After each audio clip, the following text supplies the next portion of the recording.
Hi, this is Visit Pro 3 channel. In today's video, I will show you how to unsend location on your Instagram. Before you get started, don't forget to subscribe and turn on the notification to keep you updated about this channel. So let's go!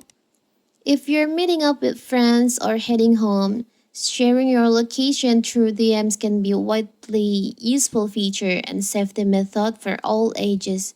It's a tool that has been long available on Google Map, Snapchat, and pretty much all of the messaging app out there. And finally, Instagram has added location sharing. On my previous video, I've shown you how to share your location on your Instagram. And now, what if you want to unsend your location? Maybe for some reason you want to unsend that location. It's simple.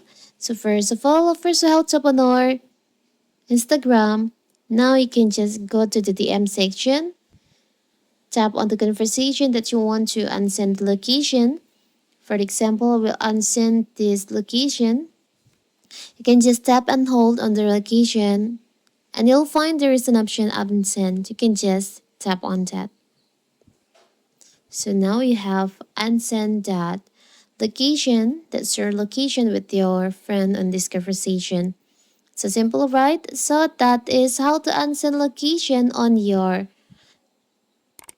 Instagram. Don't forget to like and subscribe and turn on the notification to keep you updated about this channel. Thank you and see you.